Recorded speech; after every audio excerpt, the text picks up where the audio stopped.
زلفوں کی صورت میں یا چٹیا کی صورت میں ان کو چاہے دھو بھی لیں ٹھیک ہے تو مسا نہیں ہوگا. اچھا آپ نے فرمایا کہ ہاتھوں کو تر کر کے جو ہے وہ مسا کیا جائے گا. اور پہلے ہی ہم نے چہرہ دھویا, ہم نے ہاتھ دھوئے, ہاتھ تو تر ہوتے ہیں, تو کیا وہی کافی ہے یا الگ سے دوبارہ سے نیا پانی لیں گے؟ ہاتھ دھو رہے ہوتے ہیں تو ہاتھوں پہ جو تری ہے ٹھیک ہے, اس تری کو بھی ہم استعمال کر سکتے ہیں, یعنی اب الگ سے پانی الگ لینے سے کی لینے کی باہر حاجت اسلام میں نہیں کیا کرتے ہیں, نل کھولتے ہیں باقاعدہ مسے کے لیے, پانی لیا, نل بند کیا, اب وہ سمجھتے ہیں کہ ہاتھ جو ہے یہ مستعمل ہو گیا, پھر اس پر پانی ڈالیں گے, پھر اس کے بعد دوبارہ جو ہے مسا کریں گے. تو یہ یعنی کیا ہے یہ؟ جیسے عام طور پہ جب ہم نے ہاتھ دھو لیے, ہاتھ دھوتے وقت ہمارے ہاتھوں پہ جو تری ہے اس کو باقاعدہ یوز کر سکتے ہیں مسا میں. اب ہم نے نل بند کرنا ہے اور یہ بھی ضروری ہے کہ جو ہم مسا کر رہے ہوں گے اس دوران جو پانی جا رہا ہے وہ ضائع ہو رہا ہے, ٹھیک ہے, تو اس اسراف سے بچنا ہے, نل بند کرنا ہے. لیکن نل بند کرنے کی صورت میں جو ہاتھوں کی تری تھی ٹھیک ہے, وہ ختم نہیں ہوتی, یعنی وہ باقی رہتی ہے, وہ باقی رہے گی. یعنی وہ کہتے ہیں نا پانی ہاتھ مستعمل ہو گیا. ہاتھ مستعمل اس وقت, مطلب یہ تری اس وقت ناکارہ ہوگی جب ہمارے ہاتھ سے وہ خشک تری ختم ہو کے ہاتھ کی انگلیاں خشک ہو جائیں. تو جو نل بند کرنے کی صورت میں وہ تری ہمارے ہاتھ سے ختم نہیں ہوتی, اگر بالفرض ختم ہو بھی جائے تو بعد والی تری دوبارہ اس انگلی کے حصے کو تر کر دے گی. تو دوبارہ یوں ڈالنے کی حاجت نہیں ہے, لیکن کوئی ایسا کرتا ہے تو کوئی منع بھی نہیں ہے. یہ جو وضو کا جو تیسرا فرض ہے یہ مسا کرنا ہے. بالفرض کسی نے مسا کرنے کے بجائے سر دھو لیا, نہا رہا ہے یا ویسے اس کے پانی آ گیا, تو کیا وضو ہو جائے گا اس کا؟ بھی مسا کرنا یہ ہے فرض ہے, اور دھونا یہ مسے سے زیادہ ایک ایسی چیز ہے جس سے سر گیلا ہو جائے گا. ٹھیک ہے, صرف تری پہنچانا جب فرض تھا تو پورا جو نہا لے, پورا سر پہ پانی ڈال دے, تو یہ تو بدرجہ اولا یہ فرض ادا ہو گیا, یعنی زیادہ ہو جائے گا. یہ تو فرض ادا ہونا, یعنی تر کرنا تھا, اب اس نے دھو لیا تو فرض تر ادا کرنے سے زیادہ دھونے میں مسا کرنا پایا جاتا ہے. ٹھیک ہے, تو اس لیے مسا بھی ہو جائے گا, فرض ادا ہو جائے گا.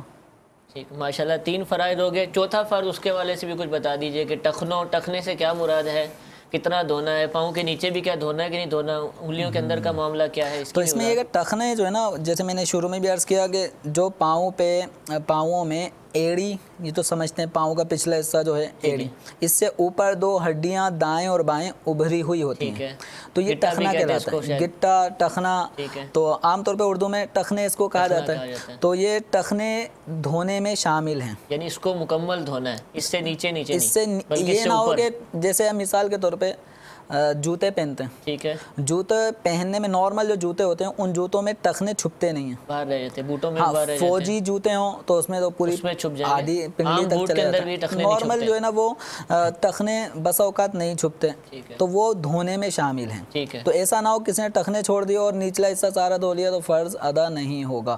ٹخنے دھونے. اچھا, پاؤں دھونے کے اندر اس بات کے بھی خیال رکھنا ہے کہ بسا اوقات ہم وضو کرنے کی صورت میں پاؤں کی طرف دھیان نہیں دیتے, ٹھیک ہے, اور خاص طور پہ اس کے تلوے کی طرف ہماری کوئی توجہ نہیں ہوتی, اتنا نہیں دیکھا جاتا, نہیں دیکھتے. حالانکہ سب سے زیادہ توجہ کا حامل وہی ہے پاؤں کا تلوا, کیونکہ ہم چل رہے ہوتے ہیں, گھروں کے اندر بھی ہم ادھر ادھر جا رہے آ رہے ہوتے ہیں, بسا اوقات ایسی جگہ ہوتے ہیں جہاں کوئی چپکنے والی چیز ہوتی ہے, پڑی ہوتی ہے, یا ٹیپ ہوتا ہے, چپک جاتا ہے, پتہ نہیں چلتا, یا بچوں نے چنگم کھائی اور وہ ادھر ادھر پھینک دی, اب ہم آتے آتے پاؤں میں لگ گئی اور احساس بھی نہ ہوا. تو یاد رکھیں کوئی بھی ایسی چیز جو وضو دھونے والے اعضاء پہ چپکی رہ گئی کہ جس کی وجہ سے کھال پہ پانی نہیں پہنچا, نہیں بہا, تو وضو نہیں ہوگا. تو ٹخنے اور پھر اسی طرح ایڑیاں, پھر اسی طرح جو تلوے ہیں پاؤں کے, ان کو بھی اچھی طرح دیکھ لیں کہ ان کے اوپر کوئی ایسی چیز تو نہیں چپکی ہوئی, کوئی ڈامر, تارکول, اس طرح کی چیز تو نہیں لگی ہوئی, یا ٹیپ تو نہیں لگا. اس کو ہٹا کے چھڑا کر پھر پاؤں دھونا ہوگا. اور پاؤں کی جو انگلیاں ہیں بس اوقات بہت بن ہوتی ہیں, جڑی ہوئی ہوتی ہیں, چپکی ہوئی ہوتی ہیں, تو اب ان کے درمیان میں بھی پانی پہنچانا ضروری ہے, بہانا, یعنی ادھر بھی پانی ادھر بھی بہانا ہے. اور یہ بالکل پاؤں کے انگلیوں کے درمیان چھنگلی کا استعمال کیا جا سکتا ہے, اور چھنگلی کی مدد سے اس کو اندر پانی پہنچائیں. پانی بہہ رہا ہے اور آپ انگلی کا بھی اس کو خلال کرنا کہتے ہیں. تو اس چھنگلیاں کی مدد سے اپنے پاؤں کی انگلیوں کے مابین جو حصہ ہے, گھائیاں اس کو کہتے ہیں, تو ان گھائیوں میں خلال کریں. اگر کسی کا پانی نہیں پہنچتا ان درمیانی حصوں میں پاؤں کی انگلیوں کے, تو فرض ادا نہیں ہوگا. تو یہ خلال کرنا انگلی سے, صرف خلال کرے یا پانی بہاتے ہوئے خلال کرے؟ پانی بہاتے بہاتے صرف یہ نہیں کہ الگ سے انگلی گیلی کر دی اور ایسا گیلی کر کے تو پھر تو تر یعنی کرنا اندر بھی 2 قطرے پانی بہنا ضروری ہے. اچھا ان انگلیوں کا پاؤں کی ہاتھوں کی انگلیاں تو چونکہ عام طور پہ کشادہ ہوتی ہیں نظر آتی ہیں.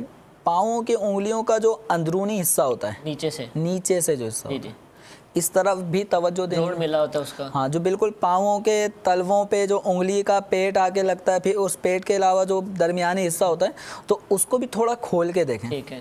اس میں بھی میل کچل جمع ہوتا ہے. میل کچل تو خیر معاف ہے, اس کے اوپر پانی بہہ بھی جائے تو وضو ہو جائے گا, لیکن بہت ساری ایسی جگہیں رہ جاتی ہیں اگر احتیاط نہ کریں تو بالکل خشک رہ جائیں گی اور خشک رہنے کی بنا پر تو وضو بھی نہیں ہوگا. ان کا بھی خاص طور پہ خیال رکھنا ہے. اور ناخن زیادہ بڑے نہ ہوں. ٹھیک ہے. ہاتھوں کے ناخن لوگ کاٹ لیتے ہیں کیونکہ یہ لوگوں کے سامنے ہم استعمال کرتے ہیں ہاتھ تو ہمیں بھی شرم آتی ہے, لیکن عمومی اعتبار سے ہاتھوں کے ناخن کاٹنے والے بھی پاؤں کے ناخن چھوڑ دیتے ہیں. تو یاد رکھیں ہاتھوں کے ناخن ہو یا پاؤں کے ناخن یا جسم کے غیر ضروری بال 40 دن کے اندر اندر ان کا کٹنا ضروری ہے.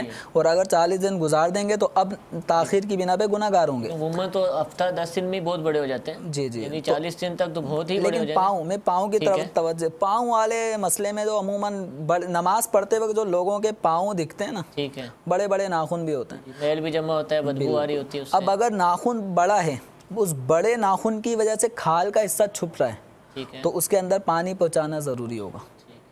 پاؤں کے اندر بھی ہاتھوں میں بھی. میٹھے اسلام بھائی الحمدللہ ہم نے وضو کے چاروں فرائض جو ہیں چہرہ دھونا, دونوں ہاتھوں کو کوہنیوں سمیت دھونا, چوتھائی سر کا مسح کرنا اور دونوں پاؤں ٹخنوں سمیت دھونا, اس کی الحمدللہ مکمل تفصیل سنی.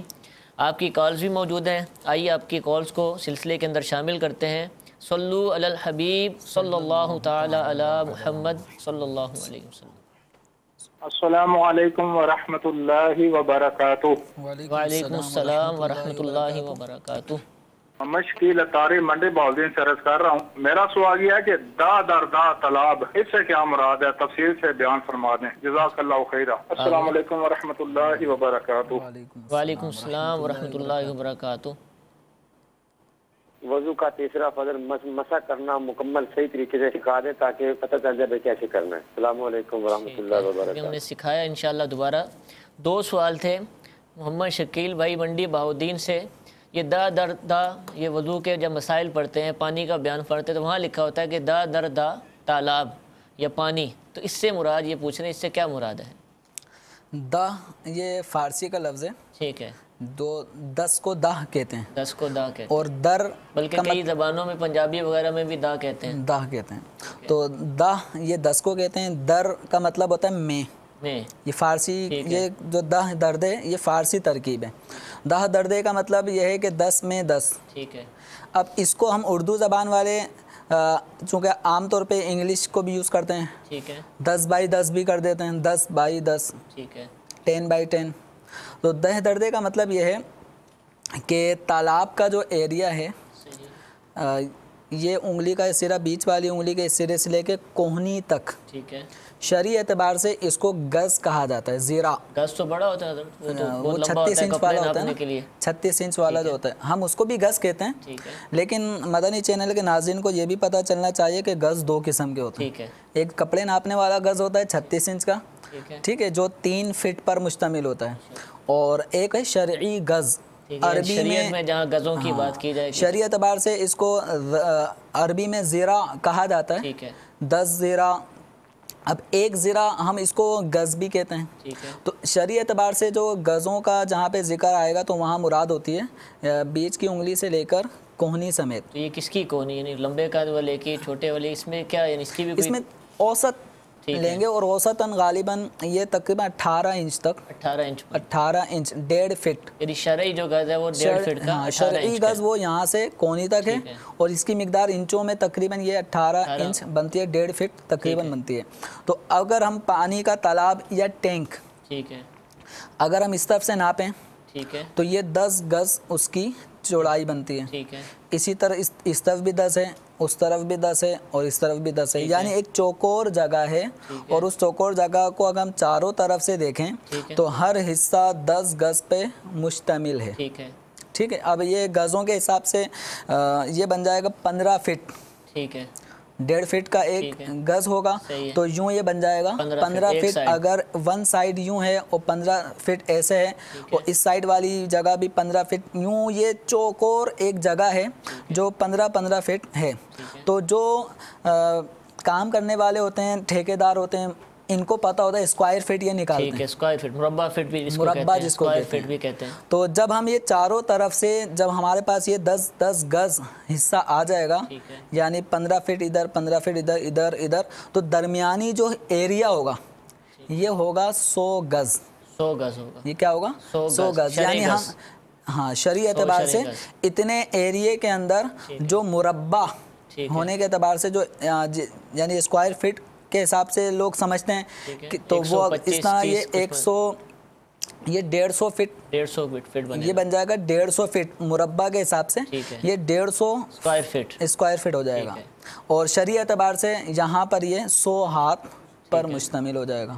تو اتنے ایریے کو کہیں گے دہ دردے. اب دہ دردے کا مطلب کیا ہے, یہ شریعت میں اس کا استعمال کا مطلب کیا ہے, دہ دردے اصطلاح کا فائدہ کیا ہے. تو اس میں یہ ہے کہ اگر کوئی پانی اتنی بڑی مقدار میں ہوگا, اتنی بڑی مقدار میں کوئی پانی زمین میں ہوگا, تالاب میں ہوگا, یا پانی کا عام طور پہ حوض وضو خانے کے لیے بنایا جاتا ہے, تو اس اعتبار سے اگر اتنا طویل پانی کا ایک پانی ہمارے پاس ذخیرہ موجود ہے, تو اس میں اگر کسی نے بغیر دھلا ہاتھ بھی ڈال دیا تو وہ پانی مستعمل نہیں ہوگا. یعنی وہ پانی وضو کے قابل ہے, غسل کے قابل ہے. حتیٰ کہ اگر اتنے دہ دردے کے برابر پانی کی مقدار میں کوئی ناپاکی بھی گر گئی تو وہ بھی پاک رہے گا, تو وہ پانی ناپاک نہیں ہوگا.